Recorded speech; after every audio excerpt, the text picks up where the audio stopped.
हम देखेंगे भी। और अच्छा, मुझे शेयर कराने दो बिलाल, फिर ये इसके बारे में देखेंगे, जिसको कि इन जनरल तुम लोग ये नाम सुनते आए होगे, operational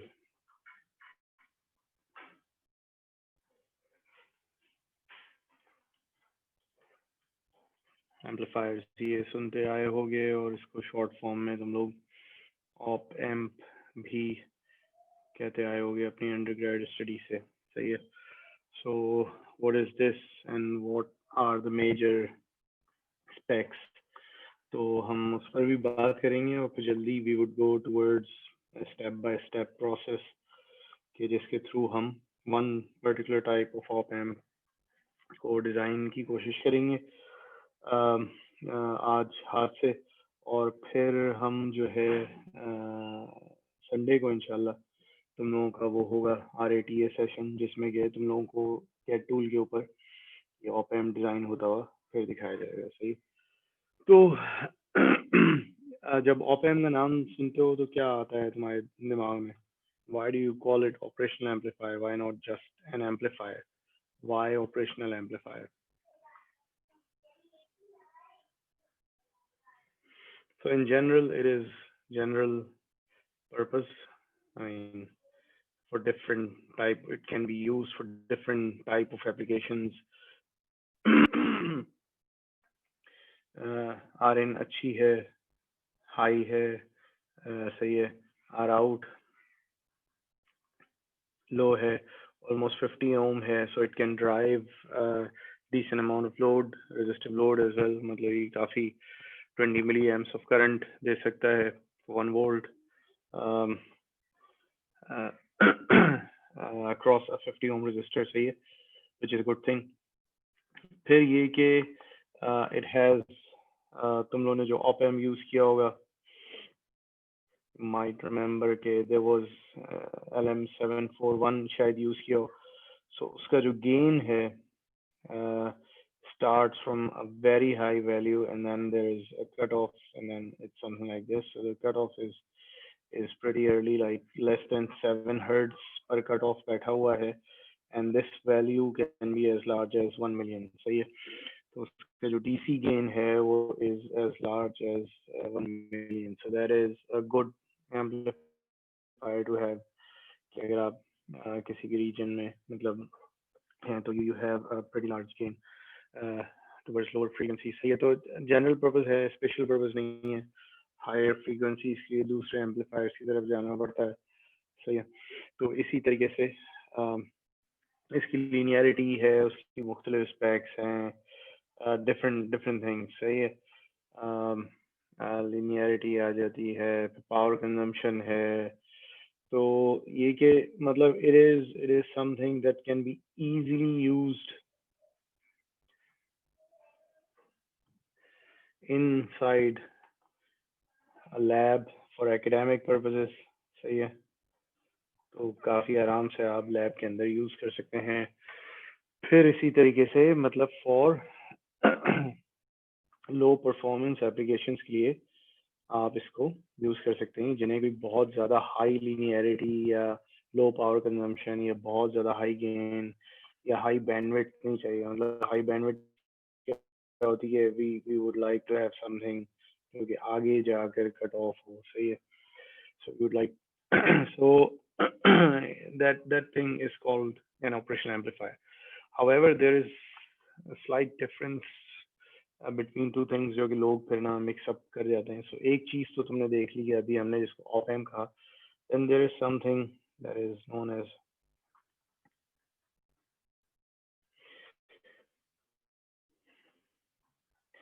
operational transconductance amplifier. So this is something that is known as OTA. सही है। इस कोर्स में जो हमारा जो अभी स्कोप है वो दैट इज लिमिटेड टू ओटा। सही है। हम अभी ऑप एम्प नहीं बनाएंगे हम ओटा बनाना सीखेंगे। और ऑप एम्प और ओटा में क्या फ़र्क है इसको काफ़ी लोग ग्राफिकली दिखाते हैं। तो उन्होंने ऑप एम्प का सिंबल भी देखा हुआ होगा, It's a triangle like this. This is the out, and these are the two minus plus inverting, non-inverting input terminals. You have the positive supply, then you have the negative supply, and then you have a couple of offset nulling terminals. सही है. So generally op amp इस type का होता है. अच्छा, इसको अगर हम दो हिस्सों में डिवाइड करें ना, इसके सिंबल को अगर मैं ऐसे बनाऊंगा, भाई ये दो हिस्से हैं जो जुड़े हुए हैं. एक सिंबल है ये,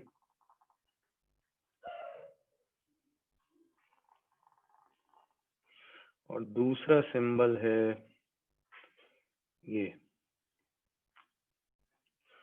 और क्योंकि मैंने इनको जोड़ा हुआ है तो मुझे जो ओवरऑल ऑप एम्प की शक्ल नजर आ रही है वो नजर आ रही है कुछ ऐसे. सही है. सो ये जो रेड थिंग इज आवर ओटा. अब है क्या ये आगे? This thing that follows OTA is actually a voltage buffer. So अब यहाँ से हो सकता है कि जवाब तुम लोगों को खुद ही मिल जाए कि op amp is basically a combination of an operational transconductance amplifier followed by a voltage buffer. voltage buffer का काम क्या होता है कि वो लोड को ड्राइव कर सके. तो फिर ओटा क्या हुआ? ओटा is something that has operational transconductance amplifier, है ना. So ओटा architecturally in a very, let's say, generic sense, what we can say it is a transconductance with a high R out. So yeah. So what does this give you? This combination gives you a very high voltage gain. सही है. अब अभी थोड़ी देर पहले हमने ये बात करी थी भाई ऑप एम्प का भी तो हाई गेन होता है, मतलब it is as high as 1 million. So this is the stage actually. This OTA stage is the guy who is responsible for giving you the transconductance. ये V in minus है, ये V in plus है. This is the guy that produces the current change based on the input voltage. Current change produce करता है, उसको अपने पास एक high value resistance से मल्टीप्लाई करके आपको एक हाई गेन ला कर देता है. But you also know the cost that you have to pay for having a high R out is the problem कि जब आपका R out बहुत बड़ा है, then you cannot drive RL at output. सही है.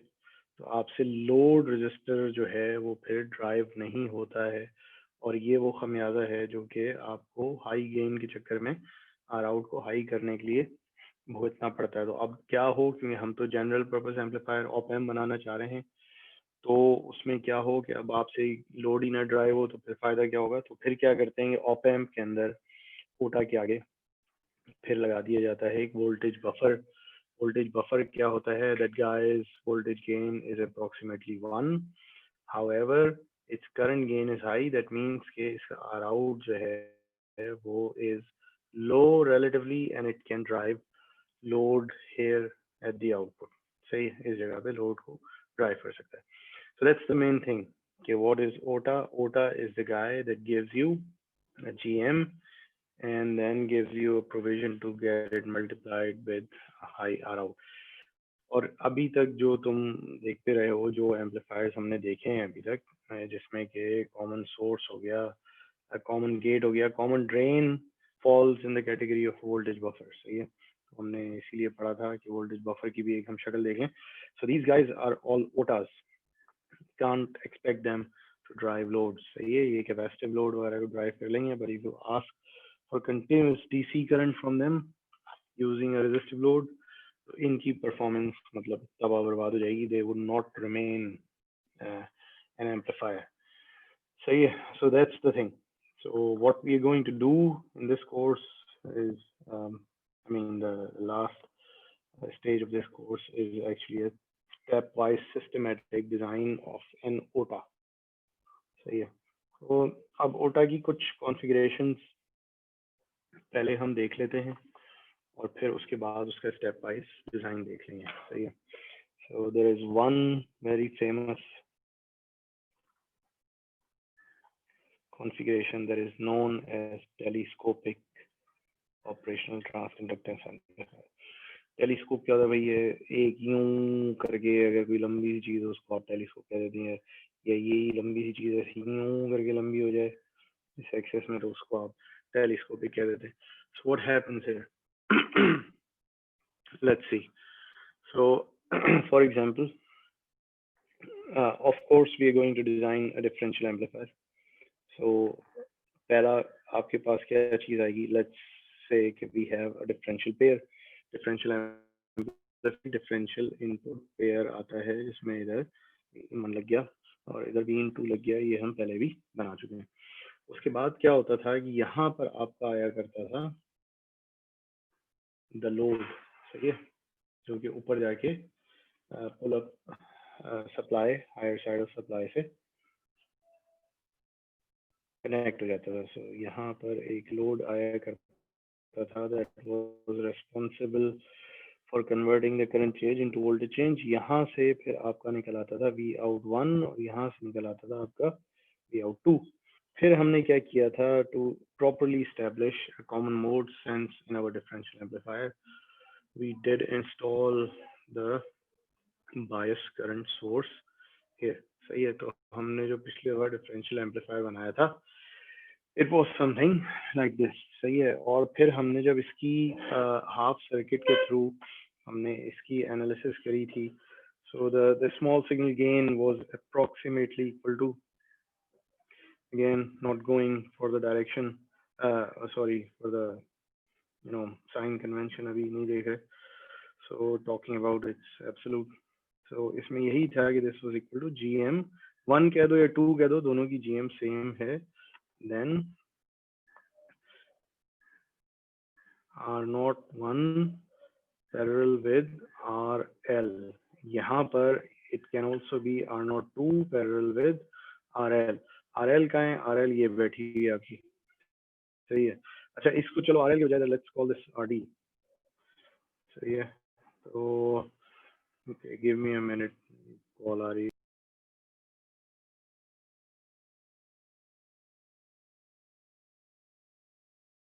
And you might remember कि हमने एक आध लेक्चर पहले हमने बात करी थी भाई GM, higher GMs can be in milliamps per volt.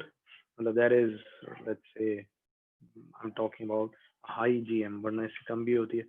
Otherwise इससे और high के लिए you would have to really consume a lot of power. High are out in the chips. If you replace these passive RDs with active load, जो कि हमने बात करी थी, which was again R0, which was due to channel and modulation.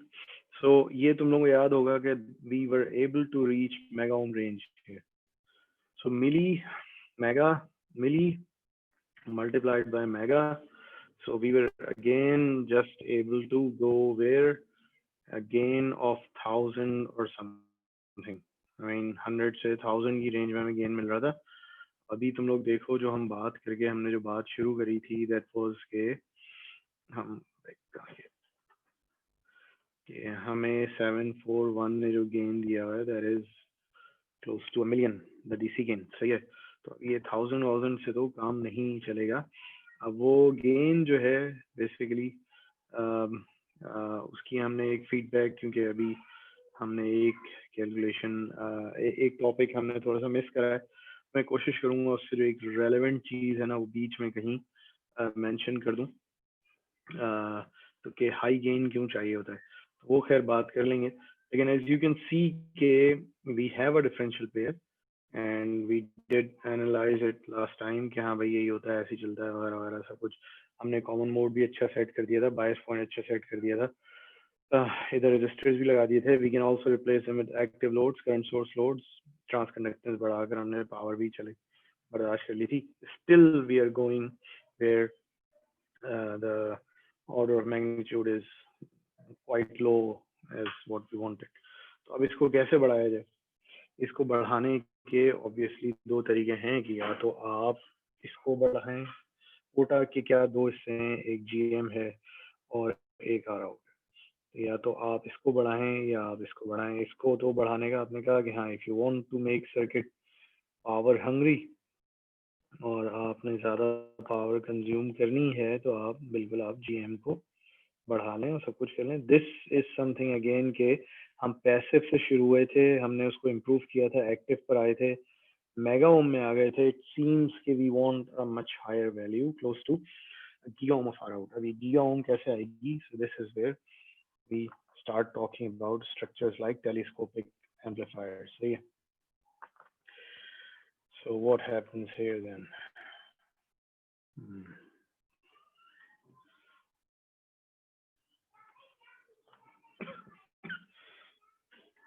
So again, in telescopic amplifier, we're going to have an input pair.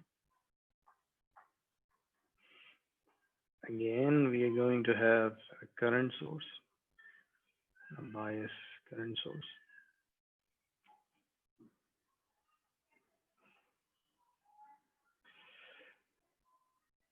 However, as you could see कि भाई where is R out? R out है कहाँ इसकी? So R out is कहाँ? So R out जब आप इस terminal में आप झांक रहे हैं तो एक ऊपर नजर आ रही है और एक नजर दे आर इन पैरेलल। तो नीचे क्या नजर आती है आपको? दिस R01 और R02। ऊपर क्या नजर आ रहा है आपको? RD। So if you want to increase R out तो हमें इन दोनों जो है एंटिटीज को बढ़ाना होगा। और शायद तुम लोगों को याद हो कि if you want to increase के, अब यहाँ से हम झांक रहे थे, हमें अभी जो नीचे आर आउट नजर आ रही थी वो R02 थी नीचे से, तो अभी ऊपर वाले हिस्से की तो मैं बात ही नहीं कर रहा, मुझे R02 नजर आ रही थी। If I want to boost it तो हमने पिछली दफा एक चालाकी करी थी जिसको कि हमने कैस्कोड स्टेज कहा था। So I would like to install a small cascode stage here. यहाँ पर मैं एक छोटा सा कैस्कोड स्टेज लगा देता हूँ। कैस्कोड स्टेज क्या था कि हमने यहाँ पर कहा था कि भाई वी बी बायस किया, it was a common gate stage, लेकिन उसमें इनपुट कहाँ से आती थी? Instead of coming in from the source हम इनपुट दिया करते थे फ्रॉम द ड्रेन। सही है। तो अब मैंने पहले जब आउटपुट को मैं इन टर्मिनल्स पे लगाया करता था इधर, अब की दफा मैं आउटपुट लेकर जाऊंगा यहाँ से। कौन से टर्मिनल से? इन टर्मिनल से, जिनको अब मैं ग्रीन में मार्क कर रहा हूँ। सो अब जब मैं इधर झांका करूंगा, सो यू माइट रिमेम्बर कि दिस स्टेज वाज एन अटेनुएटर। सही है। जब ये अटेनुएटर था तो मैंने तुम लोगों को ये सेल्फ स्टडी एक्सरसाइज भी दी थी कि इसकी आर आउट निकालना। तो ये क्या करता था कि यहाँ इस जगह पर whatever R out is there, ये उसको अपने इंट्रिंसिक गेन से एम्पलीफाई कर दिया करता था। Let me call this AC, which is a gain of cascode। सही है। तो ये यहाँ पर आर आउट कितनी दिखाता था? यहाँ पर आर आउट दिखाता था AC into जो कि आपको नीचे नजर आ रही थी, which was what? R02।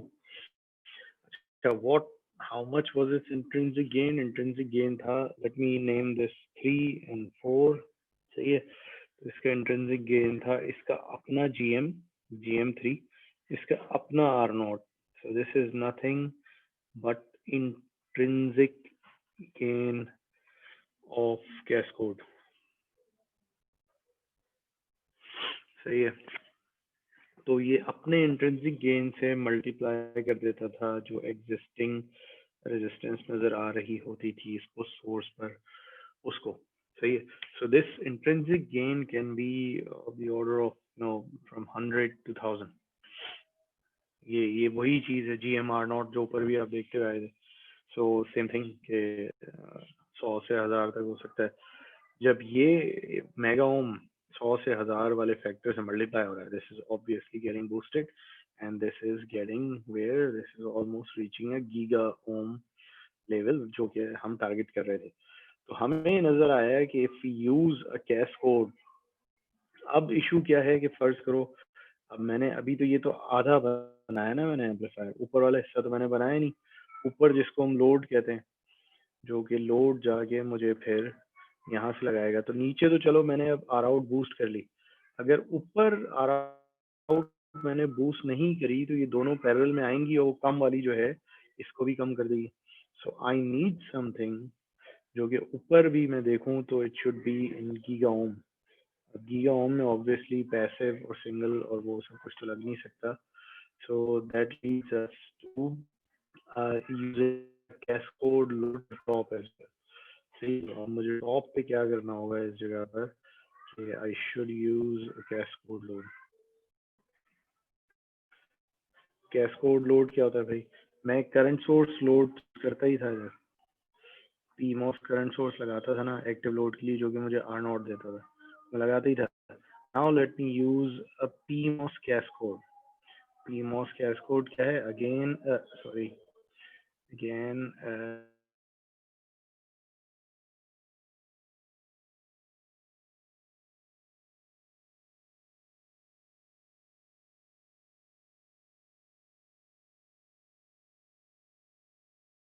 PMOS common gate stage, सही है। और अब मैं इसको लाकर यहाँ पर लगाता हूँ।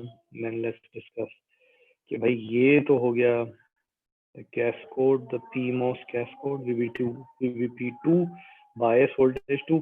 ये था करंट सोर्स लोड हमारा जो पहले हम लगाए ही करते थे। So this is VVP one, VVP one and this is obviously our power supply. अब हमारा जो आउटपुट है भाई साहब, वो एक आउटपुट ये रहा और एक आउटपुट ये रहा। And when I look into this terminal up and down, so downwards I see these guys are not boosted by this guy's intrinsic gain. Upward, these guys are not boosted by this guy's intrinsic gain.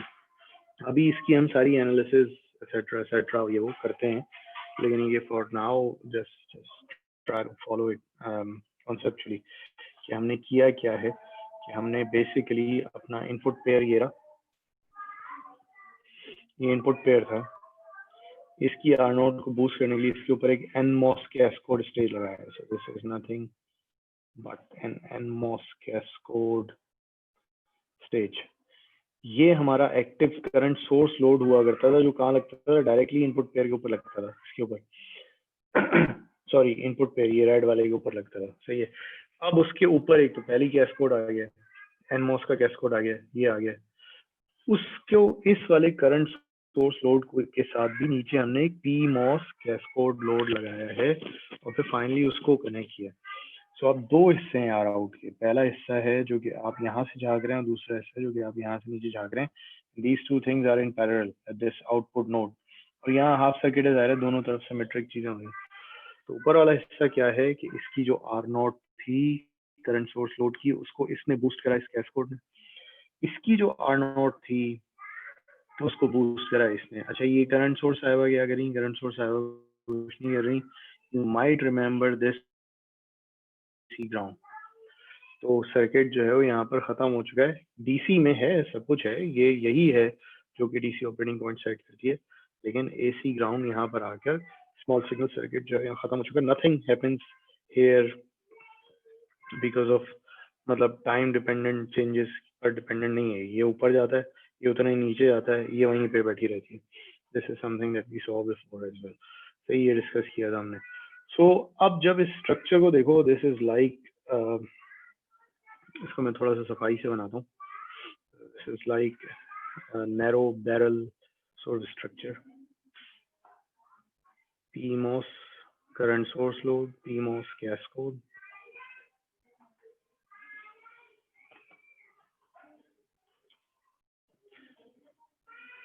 NMOS cascode, NMOS input pair, and then we have got a current source. So, yeah. तो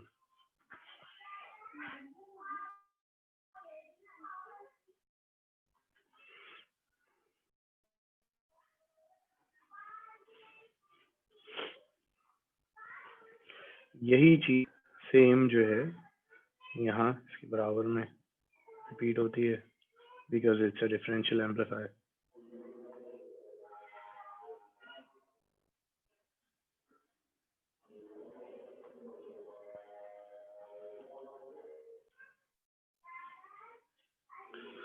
अच्छा, मैं current source को भी ना थोड़ा सा, let me draw it like this.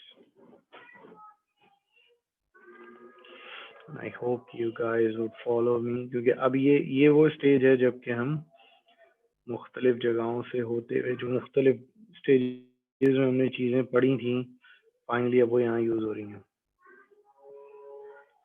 So, मैं current source को भी ड्राइंग इट.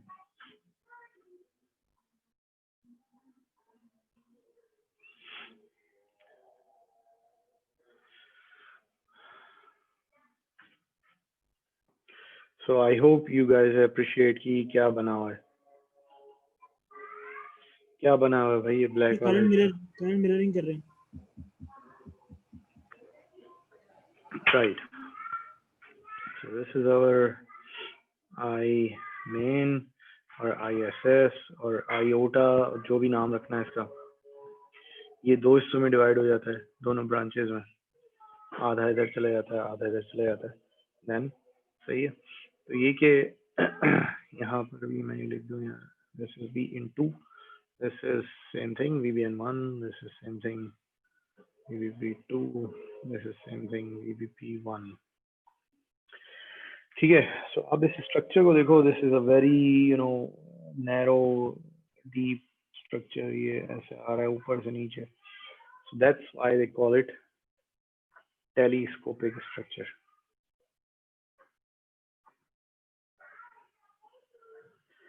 सही है. अब और भी बहुत सारे स्ट्रक्चर्स हैं. इसके अपने फायदे हैं, उनके अपने फायदे हैं, इसके अपने नुकसान हैं, वगैरह वगैरह. तो एक चीज जो कि अभी तक हम थोड़ा सा मतलब उस एंगल से नहीं देखते आए, वो हमें थोड़ा सा हमने मतलब मिस करा है कि हम जब सिंपल एम्पलीफायर्स पढ़ रहे थे, so we should have looked into it थोड़ा ज़्यादा. बहरहाल डिफरेंशियल एम्पलीफायर में हमने टच करा था, हमने वोल्टेज स्विंग्स देखी नहीं. डिफरेंशियल एम्पलीफायर में हमने कहा था भाई ऊपर से ऊपर इतना जा सकता है, नीचे से नीचे इतना जा सकता है, उसके बाद सर्किट को कुछ भी कर लो, वोल्टेज जो है आउटपुट का वो इससे ज़्यादा ऊपर इससे ज़्यादा नीचे नहीं जा सकता. तो हमने एक वोल्टेज स्विंग निकाली थी बेसिकली, कहाँ से कहाँ. तो टेलीस्कोपिक स्ट्रक्चर का फायदा ये है कि yes good, it can give you high gain and it is power efficient. क्यों है ये आगे थोड़ा सा पता चले, हो सकता है कोर्स में हम डिस्कस ही ना कर पाए. However it's voltage swing is limited. सही है. अब ये थोड़ा सा हमें समझना होगा क्योंकि ये आगे हमने जो स्टेप बाय डिजाइन करना है उसका भी हिस्सा है. हमने वोल्टेज स्विंग को देख कर करना है. थोड़ा सा देखो हमें ना इसको, वी हैव टू ठीक है, how do we look at a transistor जब वो अब इसका कुछ है VG, कुछ है VS, कुछ है VD. सही है. इसकी क्या कंडीशन होगी if I want to keep it in saturation. देखो when we are talking about amplifier ना, तो तमाम ट्रांजिस्टर्स obviously saturation में. तो इसलिए मैं बार बार दोहराता नहीं हूँ इस बात को, because we already know कि मतलब हम ट्रायोड मोड में काम नहीं कर रहे, कट ऑफ में तो ऑफ कोर्स काम नहीं कर रहे. सो what is the condition?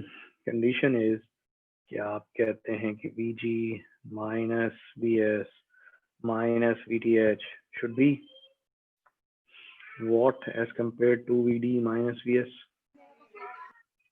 Less than VD minus VS. Yeah, right. So इसको जो है बेसिकली इससे कम होना चाहिए. ठीक हो गया. अच्छा, इस चीज को हम क्या कहा करते थे भाई? इस चीज को हम कह दिया करते थे ओवरड्राइव. सही है. So overdrive should be less than VDS. ठीक है. तो अब यानी कि इसको हम अगर उल्टा करके देखें तो ये इक्वेशन ही कहती है कि VDS of a transistor that you want to keep in saturation should always be greater than its overdrive. सही है. तो अगर किसी वक्त आपने इसका VDS, इसकी ओवरड्राइव आपने फिक्स करी हुई है, फर्ज करें ये भी फिक्स है, फर्ज करें ये भी फिक्स है, तो जब VG और VS फिक्स हो गए तो ओवरड्राइव तो हो गया फिक्स. अब VD से आप चेंज हो रहे हैं क्योंकि ये फर्ज करें इनकी आउटपुट नोड है. अभी आउटपुट नोड नीचे आई और किसी ऐसे वक्त पे पहुंची जबकि VDS बड़ा नहीं रहा वो ड्राइव से, so this guy then would fall out of saturation. सही है, तो हम कभी भी जब एक ट्रांजिस्टर लगाया करेंगे तो हम उसके एक मिनिमम VDS की बात किया करेंगे।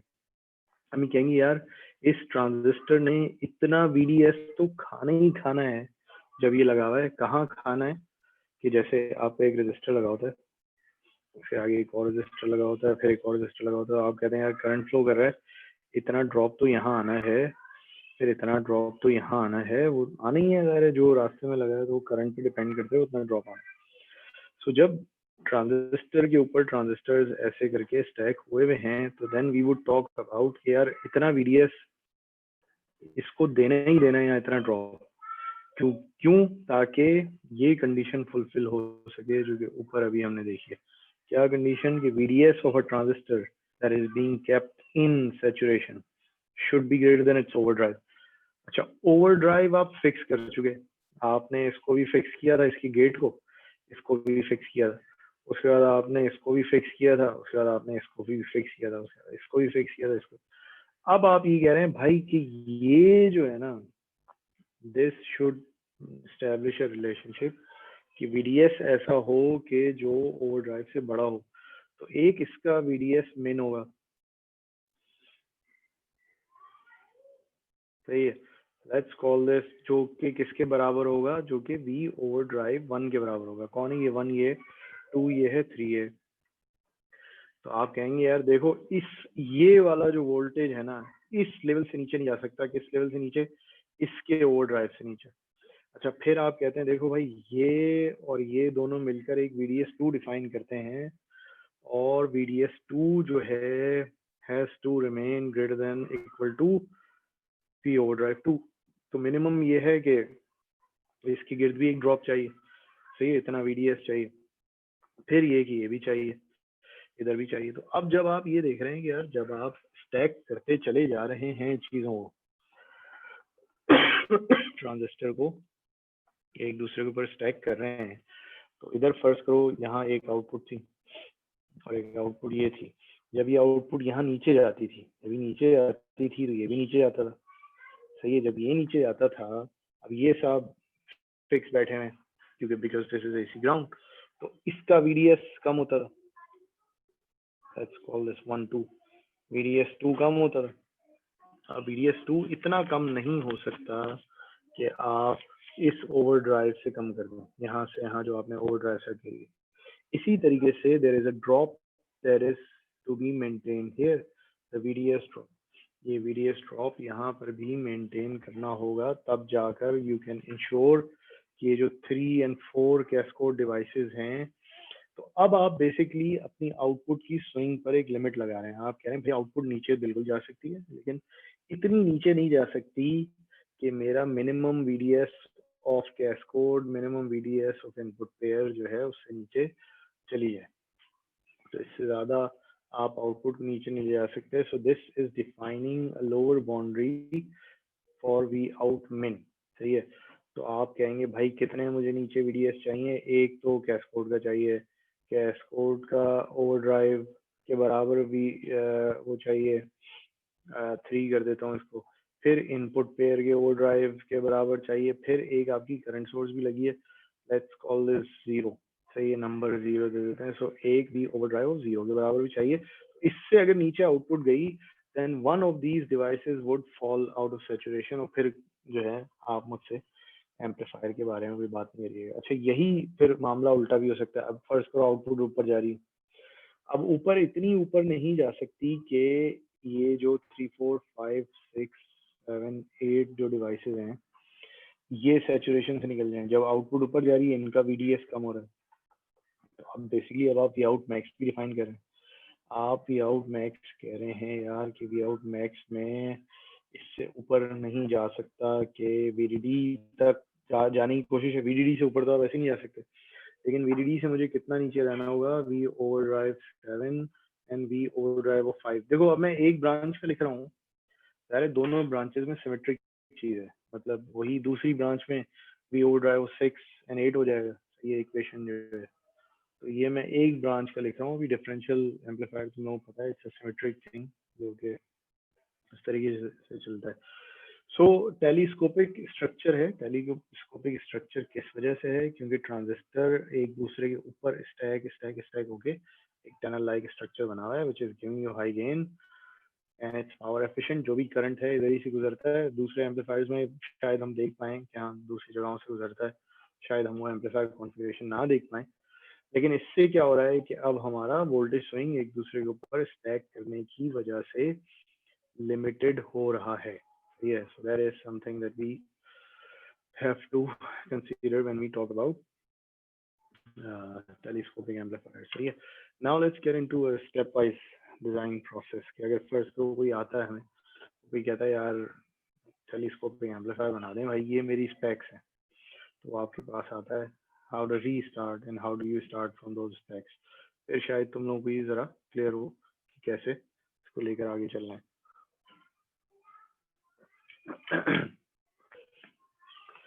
Okay.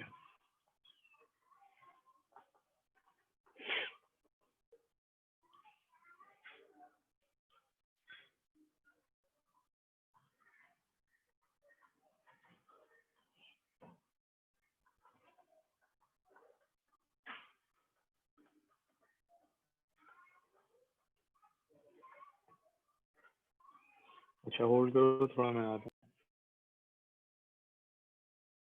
सिस्टमेटिक डिजाइन, ये अब ये कि आप स्पेक्स आएंगी और उसके बाद आपने डिजाइन करना है एट्सेट्रा। सो लेट्स सी क्या स्पेक्स बुक देती है आपको। हाँ हियर, सो वीडीडी आपको कह रही है कि भाई आप एक एम्पलीफायर बनाएं जिसका कि सप्लाई वोल्टेज डिफरेंशियल स्विंग चाहिए,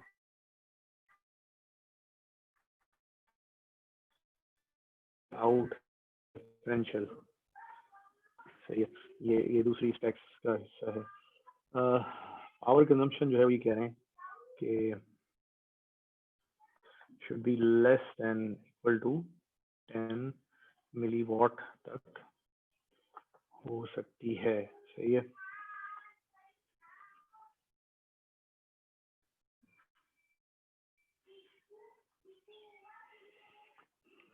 स्मॉल सिग्नल गेन जो एम्पलीफायर आप डिजाइन करें वो 2000 होना चाहिए।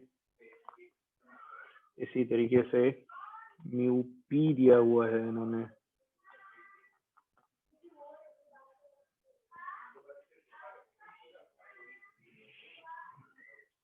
म्यू पी सी ऑक्स दिया हुआ है 30 माइक्रो। अब मैं यूनिट नहीं लिख रहा, म्यू एन सी ऑक्स दिया हुआ है शायद 16 माइक्रो।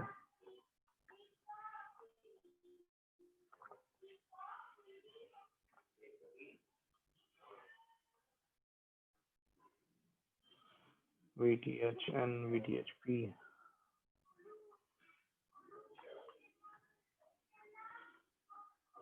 ये दोनों बराबर दिए हुए हैं 0.7 वोल्ट्स।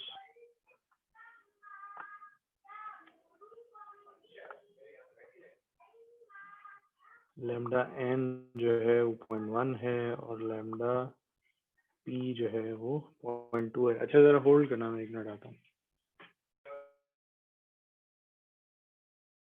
दे दी हैं और आपसे कहा जा रहा है कि आप एक टेलीस्कोपिक एम्पलीफायर बना दें जो कि इनको मीट करता हो। So what is step 1 for designing? Step 1.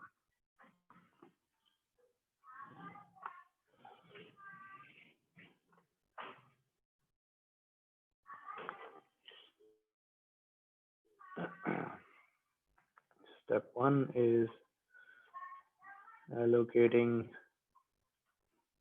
bias current to each branch. अच्छा, अब मैं एक तरफ कोने में मैं एक एम्पलीफायर बना देता हूँ, उसी के अंदर हम मुख्तलिफ स्टेप्स में चीज़ें करते रहेंगे। तो बल्कि टेलीस्कोपिक एम्पलीफायर ये बना हुआ है इधर, तो इसी फिगर को रीयूज, चलो थोड़ा सा गंदा हो गया इधर, साफ साफ बना लेते हैं।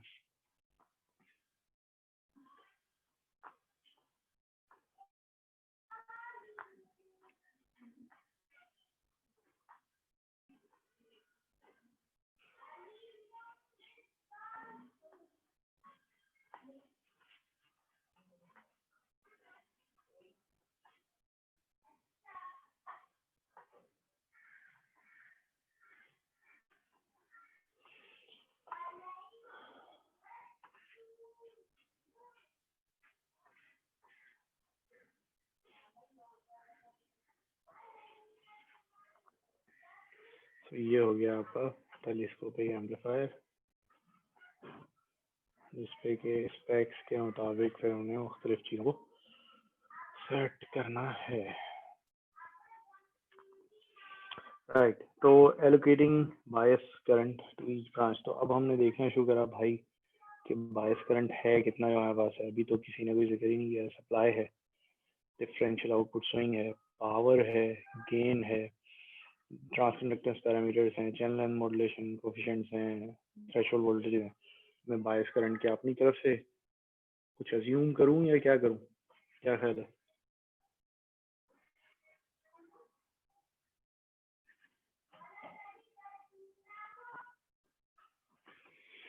सो टोटल पावर जो कि गिवन है 10 milli watt, 10 milli watt basically power जो है वो सप्लाई इनटू आई टोटल का प्रोडक्ट है वो। सो जो पूरा करंट आप बैटरी से ड्रॉ करेंगे ये इसका हुआ है। So if you see then I total is going to be equal to 3.3 milli amps.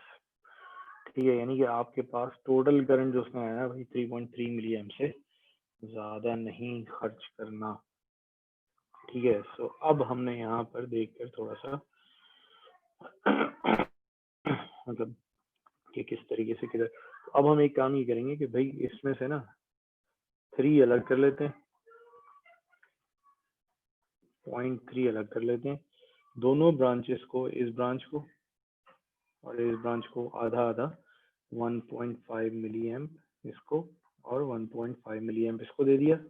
ये जब यहाँ आकर ऐड हुआ तो ये कितना हो गया 3 मिली एम्प यहाँ पर जो करंट सोर्स है। सही है, अब ये करंट सोर्स अभी थोड़ी देर पहले तो उन्होंने देखा था कि हम यहाँ से कहीं से करंट मिरर करके लाए थे यूं करके, और ऊपर हमने एक आई रेफ फ्लो कराया था। तो वो जो 0.3 है वो हम 0.3 मिली एम्प इस ब्रांच से फ्लो करा देते हैं। सही है, बायस के अंदर भी फ्लो कराना है। तो आधा 1.5 हमने यहाँ दे दिया, आधा इस ब्रांच में दे दिया, आधा इस ब्रांच में दे दिया। तो इस तरीके से सबसे पहला स्टेप हमने ये करा कि हमने जो है बायस करंट को एलोकेट कर दिया, जो कि हमें दिया गया था कि भाई इससे ज़्यादा नहीं जाना। तो ज़बरदस्ती हम उसको नीचे कम हम कर सकते हैं, लेकिन अभी हमने ये कहा कि यार जब है गिवन तो हम उसी को यूज़ करते हैं। What is step 2?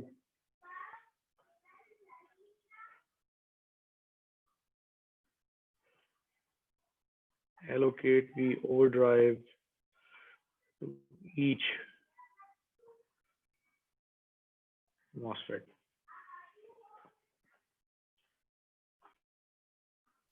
अच्छा जरा 1 मिनट होल्ड करना।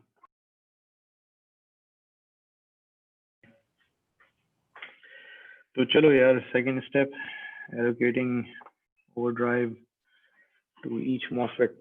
सही है, तो इन्होंने अब हमें बताया हुआ है कि डिफरेंशियल स्विंग इन्होंने कहा है कि इन्हें चाहिए वी आउट डिफ 3 वोल्ट की। सही है, अब वी आउट डिफ क्या चीज़ होती है? अगर मैं डायग्राम में वापस आऊँ तो वी आउट डिफ ये होती है कि अगर मैं इसको कहता हूँ वी, इस वाली ब्रांच को मैं ब्रांच 1 कहता हूँ, इसको मैं बीन 1 कहता हूँ, इसको बीन 2 कहता हूँ, तो this is our be out 1 and this is our be out 2। ठीक है, तो वी इन डिफ का मतलब ये कि भाई ये सब ऊपर जा रहे हैं अगर और ये सब नीचे जा रहे हैं, तो 3 वोल्ट का मतलब ये है डिफरेंशियल का कि ये गए ऊपर एक वक्त कहीं और ये गए ऊपर, तो आपकी दोनों की टोटल स्विंग क्या है एम्पलीफायर की कि दिस 1 एंड दिस 2 माइनस करो दोनों को, सही है। यानी कि total swing is V out 1 minus V out 2। ये कह रहा है वो कि ये आपकी होनी चाहिए 3 वोल्ट के बराबर। अच्छा, अब अगर मैं ये कहूँ कि भाई वी आउट 1 2 जो है वो असल में माइनस वी आउट 1 के ही बराबर है,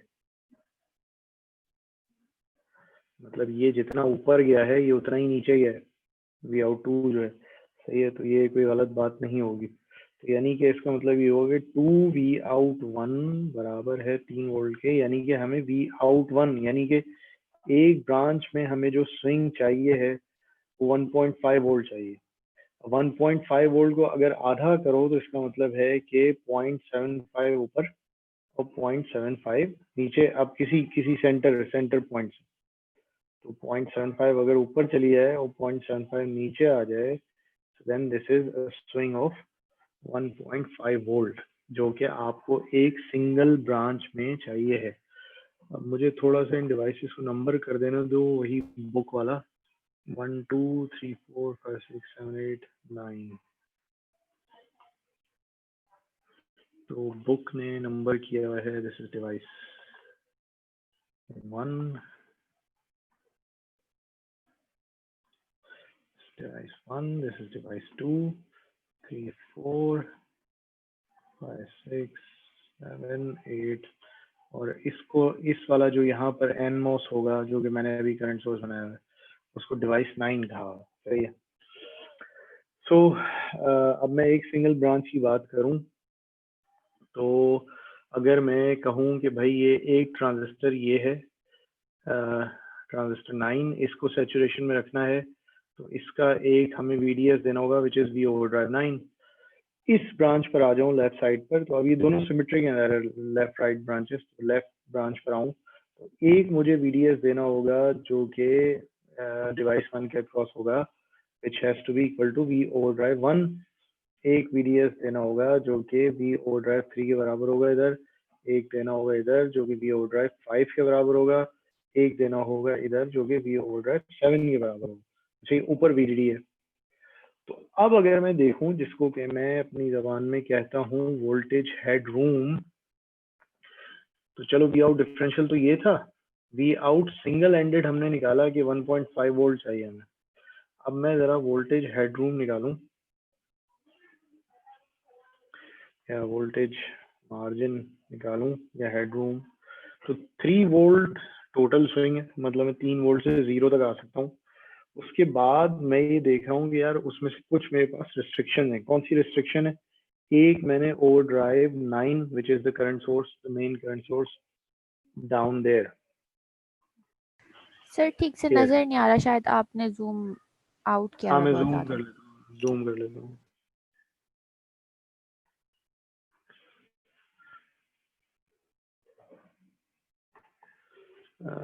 तो 1 overdrive is this V out 9। फिर अब मैं लेफ्ट साइड वाली ब्रांच की तरफ जाता हूँ तो V overdrive 1 input pair, V overdrive 3 the NMOS cascode, V overdrive 5 PMOS cascode, V overdrive 7 the PMOS current source load। सही है। तो अब मेरे पास जो है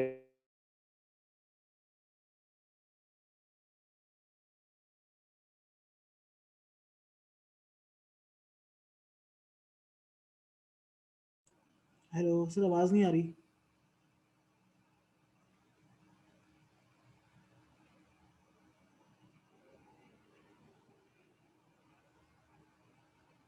हेलो, और किसी को आवाज आ रही है? नहीं सर की आवाज नहीं आ रही। जी जी चलिए। यार आवाज आ रही है, इसने मुझे फिर डिस्कनेक्ट कर दिया था। जी जी सर, आ रही है बस। आवाज आ रही है बिल्कुल? जी जी सर, आवाज आ रही है आपकी। जी जी आवाज आ रही है।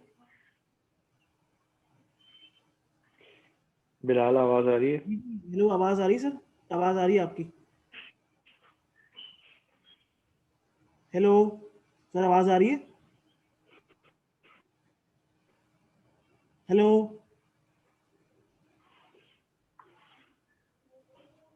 सर, आपकी आवाज नहीं आ रही।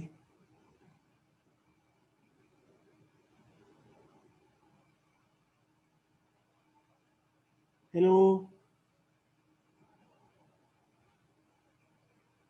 बाकी लोगों को मेरी आवाज आ रही है और सर की आवाज, किसकी आवाज आ रही है आप लोगों को? बिलाल भाई आपकी आवाज आ रही है, सर की नहीं आ रही है। यार अब आ रही है मेरी आवाज भाई? जी सर, आपकी आवाज अब आ रही है। यार ये मुझे डिस्कनेक्ट करे यार, पता नहीं बार बार। खैर चलो, शेयर शेयर स्क्रीन नजर आ रही है? नहीं, स्क्रीन अभी तक विजिबल नहीं हुई। So summation of V overdrive जो विजिबल नहीं है हुई। वो इधर में 1.5 का सर स्क्रीन नजर नहीं आ रही आपकी।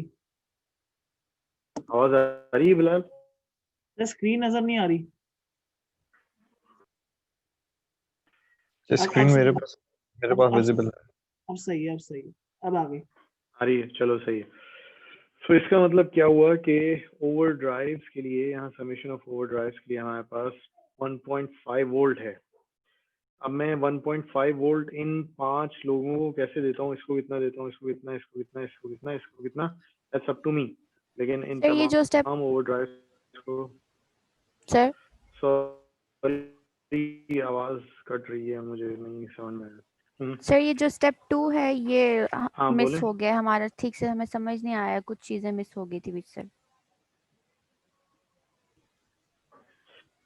देखिए मैं स्टेप 2 इज के हमने बेसिकली एलोकेट करना है ओवरड्राइव वोल्टेज हर मॉसफेट को, सही है।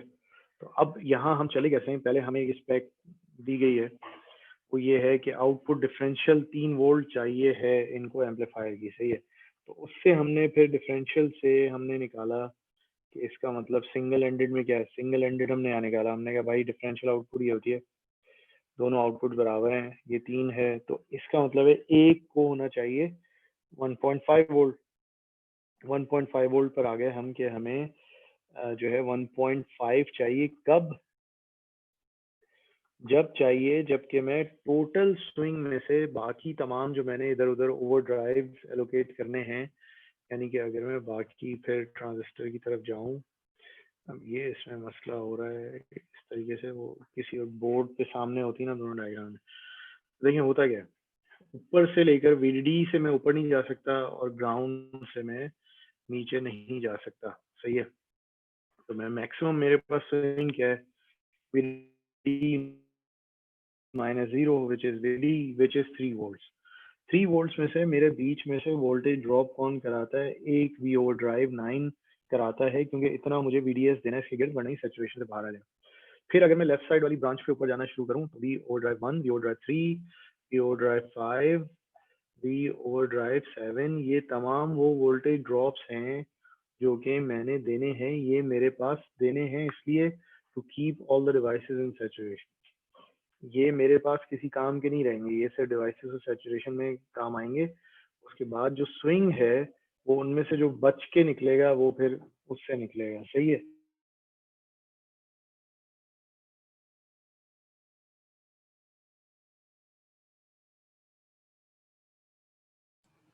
सर आपकी आवाज फिर चली गई।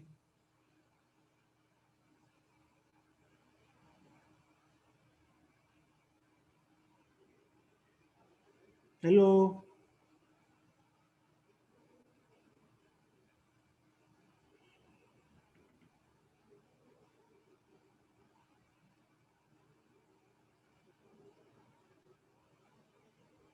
हेलो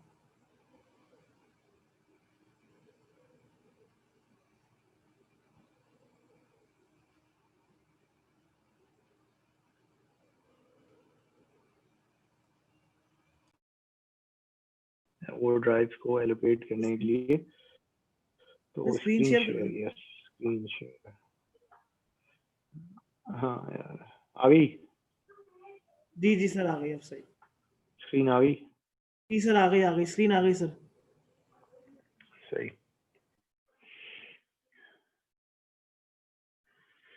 सही। तो अब देखो, अब ओवरड्राइव बेसिकली इस तरीके से लेकर चलते हैं कि इसको मैं थोड़ा सा डिफरेंट पेन से बनाऊं। ओके,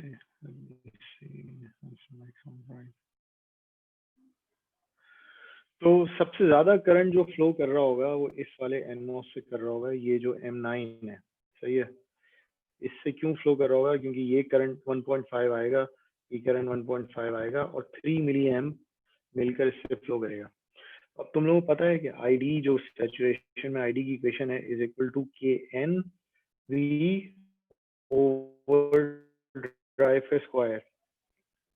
KN अगर W/L में बाहर निकाल दूं, तो अगर तुम लोग W/L छोटा रखना चाह रहे हो, तो अगर करंट किसी डिवाइस का ज्यादा है तो उसको हम ओवरड्राइव ज्यादा दे देते हैं ताकि W/L इतना बड़ा ना हो। So out of 1.5 let's say कि हम 0.5 वोल्ट ओवरड्राइव हम इस वाले को दे देते हैं। अब रह गया 1 वोल्ट, सही है। और हमारे पास रह गई लेफ्ट साइड पर स्टैक हुई 4 डिवाइसेस और राइट साइड पे स्टैक हुई 4 डिवाइसेस। तो जाहिर है एक स्टैक ये है और एक अलग स्टैक जो है वो आपका ये है। तो फर्ज करो कि ये आपकी मेन इनपुट डिवाइस है, इसको मैं थोड़ा सा अच्छा ओवरड्राइव दे देता हूँ जिस 0.3 वोल्ट, और ये ऊपर से आपकी मेन करंट डिवाइस है, इसको मैं दे देता हूँ 0.3 वोल्ट। अब मेरे पास 1 में से रह जाता है पीछे 0.4 वोल्ट। तो मैं कैस्कोड, क्योंकि थोड़ा कम सिग्निफिकेंट काम कर रहा होता है, इसको मैं 0.2 वोल्ट दे देता हूँ और इसको 0.2 वोल्ट दे देता हूँ। तो अब इसी तरीके से, क्योंकि ये दोनों सिमिलर सिमेट्रिक मतलब मिरर ब्रांचेस हैं, तो इसको भी 0.3 दे देता हूँ, इसको भी 0.2 दे देता हूँ, इसको भी 0.2 दे देता हूँ और इसको भी 0.3 वोल्ट दे देता हूँ, सही है। तो नीचे अब मैं इसको मैं लिखूंगा कैसे? जब मैं इधर हम जब कर रहे थे ये सारा काम, तो मैं कहता हूँ अब हमने थोड़ी सी लॉजिक लगाई कि हाँ भाई ये सबसे ज़्यादा करंट जो इसमें से फ्लो करना है, तो इसको मैंने 0.5 वोल्ट दे दिया। वी ओवर ड्राइव ऑफ 1 2 को मैंने दे दिया जनाब 0.3, this is my input pair. V over 1 and 2, तो VOV 3 4 को और 5 और 6 को, ये मेरी कैस्कोड डिवाइसेस हैं, इनको मैंने 0.2 दे दिया। एंड देन VOV ऑफ 7 8 को मैंने फिर से 0.3 दे दिया because these are my current devices again, सही है। तो ये जरा चीज़ों को सामने रखकर देखना। अच्छा, this is a solve example in your book, तो वो अगर इधर कुछ साफ नहीं आ रहा नजर, so you can always follow that, सही है। उसको थोड़ा सा उसने एक ही पेज में सब कुछ सॉल्व कर दिया है, मैं उसको स्टेप वाइज एलैबोरेट करके तुम लोगों को दिखा रहा हूँ। चलो, तो ओवरड्राइव एलोकेशन हो गई, सही। अब इसके बाद अगला सवाल क्या है कि अब आप स्टेप नंबर 3 करें, विच इज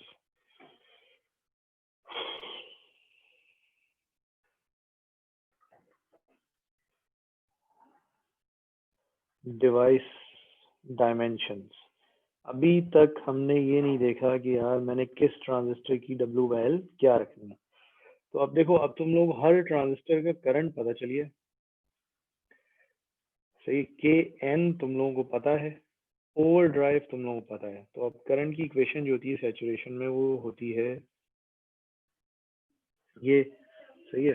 तो इससे हमें अब ओवरड्राइव हम एलोकेट कर चुके हैं डिवाइस का, ये हमें KN की भी उन्होंने दिया हुआ है। करंट हम हर डिवाइस को दे चुके, कितना दे चुके हैं भाई? करंट हम ऐसे दे चुके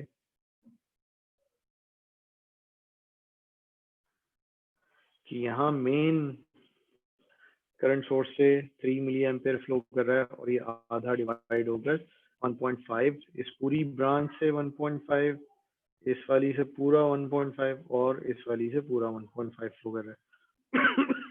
तो अब हमें हर ट्रांजिस्टर का ओवरड्राइव भी पता है और करंट भी पता है, सही है। So now it's just a matter of simple calculations कि अब हम इससे क्या निकाल लें, यही रह गया, W/L रह गया। तो अब यहाँ मैं तुम लोगों को बताता हूँ, ये कैलकुलेशन तुम लोग खुद से घर में कर लेना। W/L ऑफ 9 आता है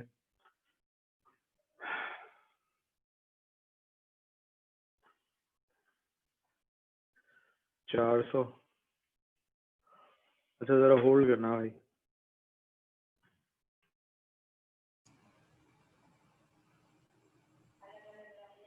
हाँ अच्छा, आवाज नहीं आ रही थी। चलो, तो बहरहाल ये मैं ये कैलकुलेशन ही लिख रहा था बस मैं लिख रहा था कि अब 400 का मतलब ये कि अगर लेंथ को 1 माइक्रो रखा तो 400 माइक्रो रखनी पड़ेगी विड्थ। तो ये इसको 0.5 रखा लेंथ को तो 200 माइक्रो रखनी पड़ेगी। दैट्स मतलब कॉमन सेंस। तो ये कि जस्ट वांटेड टू मेंशन। अच्छा, फिर इसी तरीके से 5 to 8 जो है वो आएगी। ये कैलकुलेशन खुद कर लेना बुक के अंदर, इट्स अ सॉल्व एग्जांपल, तो it's not a big deal के ये आएगी ऑल वंस। सही है। तो ये डिवाइस डायमेंशन भी आपने इस तरीके से कैलकुलेट कर ली। अब आप इसमें कहते हैं कि भाई चलो मतलब आपने क्या कर दिया कि आपने 3 स्टेप्स किए बेसिकली। आपने पहले कहा कि मैं करूँगा करंट एलोकेट, तो आपने आईडी एलोकेट कर दिए।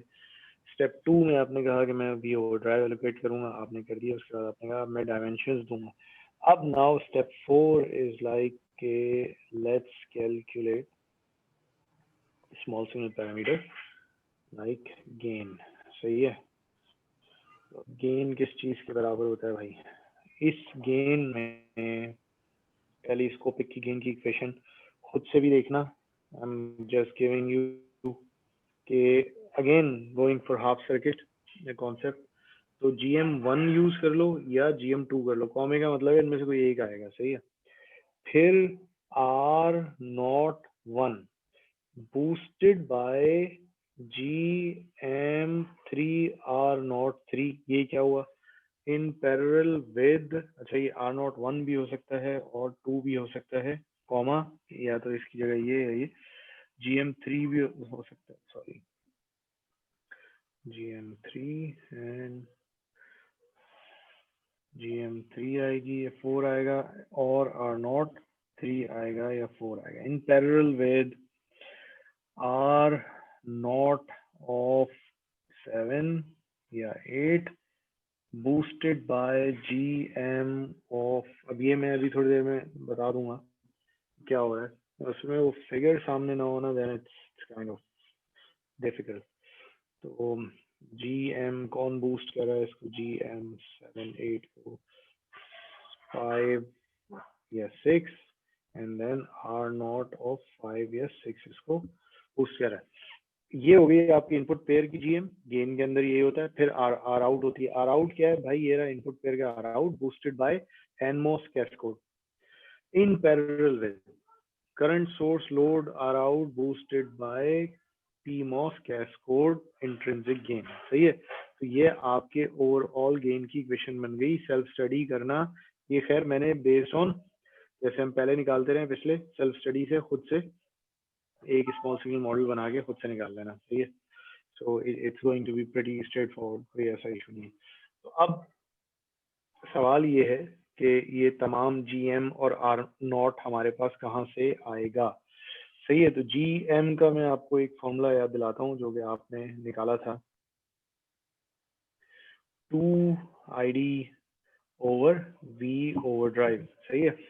तो आपको अब हर डिवाइस का ID पता है, हर डिवाइस का ओवरड्राइव भी पता है। तो आप GM1 से लेकर आप 8 तक आप सारी कहानियां निकाल सकते हैं। R0 आपको पता है is equal to 1 over lambda ID। Specs में आपको लैम्डा N भी गिवन है, लैम्डा P भी गिवन है, और आपको हर डिवाइस का ID भी पता है। सही है। तो आप इसके इस तरीके से तमाम GM तमाम R0 निकाल सकते हैं, और जब आप वो निकाल कर आप मल्टीप्लाई करेंगे तो गेन वुड बी, कहाँ गया, कितना आ गया भाई? हाँ 1416 आएगा अभी गेन। अच्छा, इन्होंने हमें कहा था कि भाई हमें गेन ला कर दो कितना? 2000। सही है। तो अब यहाँ पर तो थोड़ा सा मसला हो गया। हमने तो जनाब बड़ी खुशी खुशी सारे काम करे कि हम इसको सही करें, ये करें, वो करें, और उसके बाद गेन जो है वो तो कम आ गया। सही है। तो अब ये आपका एक और होमवर्क है जो कि मुझे उम्मीद है कि फिर मैं देना भूल जाऊंगा, और मुझे ये भी उम्मीद है कि ये बिलाल साहब याद नहीं दिलाएंगे, और आपके तमाम असाइनमेंट जमा होते रहेंगे, और एकदम से मैं आखिरी हफ्ते में फिर 3 असाइनमेंट मांगूंगा। तो ये तुम लोगों का कसूर होगा। मैं तो डिस्ट्रैक्ट हुआ हूँ, वालिद साहब बीमार हैं, अब दोबारा एडमिट हो गए हैं वगैरह वगैरह। तुम लोग भी याद नहीं दिलाते कि ठीक है हमारी जान छूटी है असाइनमेंट से। अब आखिरी हफ्ते में फिर जमा कराना तीनों। सही है। सो हमने तमाम स्टेप्स करे, गेन हमारा आया 1416 विच इज लेस देन 2000। अब बुक को कंसल्ट करो, बुक के अंदर उसने 2-3 हल बताए हैं, और मुझे, मैं आज इंशाल्लाह फिर बस अल्लाह करे भूलूं ना, मैं I would give you the last assignment, जिसके अंदर ये होगा कि भाई जो हमने एक्सरसाइज करी है जिसमें गेन कम आया है, इस गेन को इम्प्रूव करके 2000 को क्रॉस करके दिखाएं। सही है। तो this would be last assignment.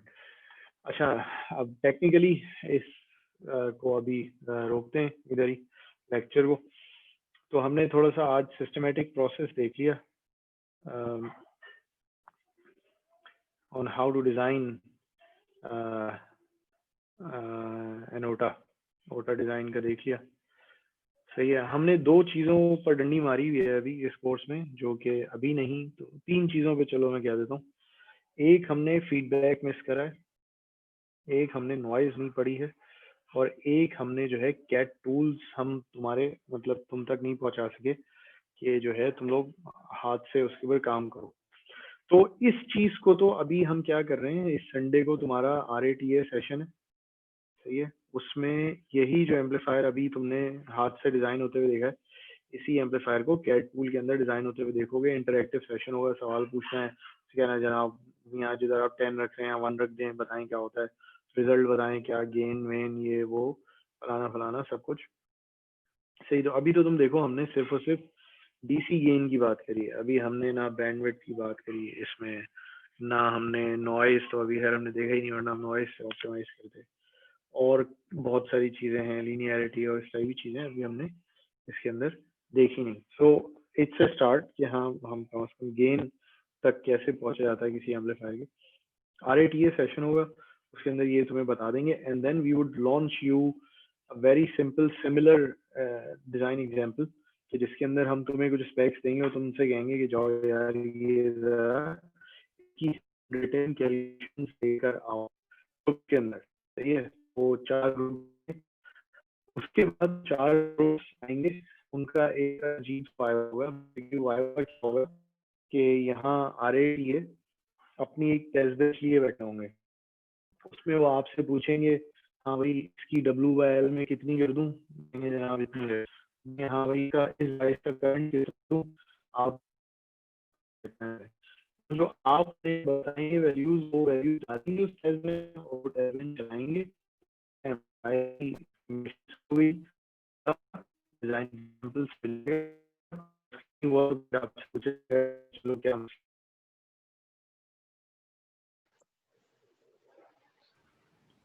आपकी आवाज नहीं आ रही। तो मेरे ख्याल से डिस्कनेक्ट हो गए। इससे पहले भी सर की आवाज बहुत डिस्टॉर्टेड आ रही थी, मैं नहीं समझ सका सर जब दे रहे थे प्रोजेक्ट के अंदर। तो कुछ इंटरनेट ना, I think it's gone crazy, मतलब मैंने 4G भी ट्राई कर लिया, I don't know what's happening. सही है। तो ये कि सही है, तो ये कि it would be an assisted simulation, जो कि तुम लोग अभी हम टूल्स तो तुम तक नहीं पहुंचा पाए, लेकिन जाहिर है हम तुम्हारा हाथ पकड़ के तुमसे वैल्यूज डलवा के टूल्स में, और फिर हम वो तुम्हें, तो ये कि हम फिर कोर्स के बाद देखते हैं कि तुम तक टूल वूल कैसे पहुंचाना है, और फिर एक्स्ट्रा ट्यूटोरियल्स वगैरह हम तुम्हें कोर्स वगैरह के बाद दे देंगे। So that's the overall perspective कि हमने मेनली जो पहुंचना था वो यहाँ तक पहुंचना था, लेकिन बीच में 1-2 चीजें और भी करनी, सिस्टमेटिक डिजाइन ऑफ एन ओटा। एक ओटा हमने और देखना था विच इज, चलो ये भी मैं बता दूं, ये भी हमने थोड़ा सा भी छोड़ा है, फोल्डेड कैस्कोड ओटा जो है ना, अभी हमने स्किप करा है। पहले तुम लोग ये कैट टूल्स वाला कवर कर लो, डिजाइन एग्जाम्पल पे थोड़ा टाइम लगा लो, उसके बाद नेक्स्ट थर्सडे जो है फिर तुम लोगों के साथ मिलकर कोशिश करते हैं कि हम ये जो 2-3 चीजें हमसे मिस हो गई हैं हम ये इसको कवर करें। इट इज क्रिटिकल, मतलब इसके अंदर काफी क्रिटिकल कॉन्सेप्ट्स हैं। अगर तो ये मिस हुआ हमसे और वही मसले हुए कि जनाब वो सेमेस्टर यूनिवर्सिटी पीछे कर रही है, आगे कर रही है, एग्जाम जल्दी करी, व्हाटएवर, जो कि ऊपर से डिसीजन ले लिए जाते हैं जाहिर, तो फिर हम तुम्हें ये सारी चीजें एग्जाम्स के बाद कवर करा देंगे। एक आध हफ्ता थोड़ा मतलब घूमना फिरना, उसके बाद रिलैक्स इसमें बैठ कर, नंबरों की टेंशन नहीं होगी तुम लोगों को, तो रिलैक्स बैठ कर सीख भी लोगे, तो रिलैक्स बैठ कर जाना तुम लोगों को ये सब कुछ कवर कर लेंगे। before the next course starts. सही है, तो अभी चलो फिर इसको यहाँ रोकते हैं। बाकी कोई सवाल वगैरह है? सर फाइनल एग्जाम हमारा 10th दिसंबर को होगा। यार मेरी कोशिश होगी वैसे ना थोड़ा सा आगे करने की, क्योंकि हमने फिर वही सेमेस्टर हमने तो थोड़ा लेट ही शुरू करा था ये करते, but let me find out. सही है, क्योंकि अभी कुछ उठा पटक चल रही। आई वुड इंशाल्लाह inform you before end of November. Right, सही है, चलो फिर लगे रहो आपस में, इंशाल्लाह फिर RATA सेशन जरूर संडे को लेना। जी जी ये जी is the most critical session. सही है। ठीक है सर नेक्स्ट सेमेस्टर के कोर्सेज बता दें, आप कौन से कोर्सेज पढ़ाएंगे?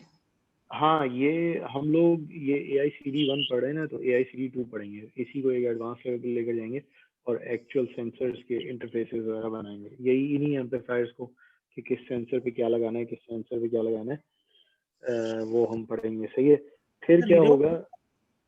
हाँ, रीड आउट टाइप ही है वो कोर्स ना, तो वो उसको अब हमने AICD 2 का नाम दिया हुआ है, एडवांस कॉन्सेप्ट्स का। तो अब इसमें एक चीज का मसला है, वो ये कि शायद तुम लोगों को पता चला हो, पिछले बार मैंने जिक्र भी किया था, HEC ने अब कम से कम 2 कोर कोर्सेज जो है ना वो लाजमी कर दिए। तो हमने थोड़ा सा तुम्हारी जो पुरानी स्कीम ऑफ स्टडीज शेयर कराई थी उसको थोड़ा सा चेंज करा है। वो तुम लोगों को हम लोग मैसेज भेजते हैं कि कौन से 3 कोर्सेज तुम लोगों ने रजिस्टर कराने। एक तो AICD, एक होगा न्यूरल नेटवर्क्स वाला, और एक है core course I think mathematical something blah blah, जो कि HEC ने अभी वो किया। हमारा अपना काम चलता रहेगा AICD 2 के थ्रू, और हो सकता है कि हम लोग तुम लोगों को और किसी डिफरेंट प्रोजेक्ट्स वगैरह में भी थोड़ा इन्वॉल्व रखें। बाकी दूसरे कोर्सेज जो हैं, एक is from your core track, the other is from the support track. Third semester में भी फिर एक कोर कोर्स करना होगा, बाकी 2 जो हैं तुम लोगों के मेन कोर्सेज होंगे। सही है, तो वो मैसेज हम लोग तुम लोगों को भेजते हैं। कोर्सेज वही रजिस्टर कराना जो हम लोग बताएं, वरना फिर स्कीम स्टडीज हिल जाएगी फिर। ठीक है सर। सर अब आपके फादर की तबीयत ठीक नहीं हुई अभी तक? मतलब नहीं, अभी असल में हमें उन्हें एडमिट ही कराना पड़ा है। साउथ सिटी में है, तकरीबन 5 दिन हो गए। तो अभी ये कि अभी भी है, मतलब मैं ये सर कुछ बेहतरी आई थी? वो बेहतरी मतलब मजीद बेहतरी की तरफ हुई उनकी तबीयत? हाँ, कुछ चीज़ों में तो है बेहतरी, लेकिन असल में कुछ लग ये रहा है कि इनका भी कुछ अरसे ऑक्सीजन थेरेपी और ये वो मेंटेनेंस मैनेजमेंट चलेगी, इवन घर पे आके भी। उसकी हम लोग को टेंशन है, क्योंकि एकदम ऑक्सीजन ड्रॉप हो जाती है, एकदम ब्लड प्रेशर बढ़ जाता है, एकदम ये एकदम वो। सर ऑक्सीजन तो सिलेंडर्स वगैरह अरेंज हो जाते हैं, लाइक हमारे एक रिलेटिव ने भी किया था, मतलब वो सारी मशीनरी वगैरह। हम लोगों ने लिया हुआ है ऑक्सीजन कॉन्सेंट्रेटर, इनके बेडरूम में लगाया हुआ है, वॉशरूम में, नीचे, ऊपर, जगह जगह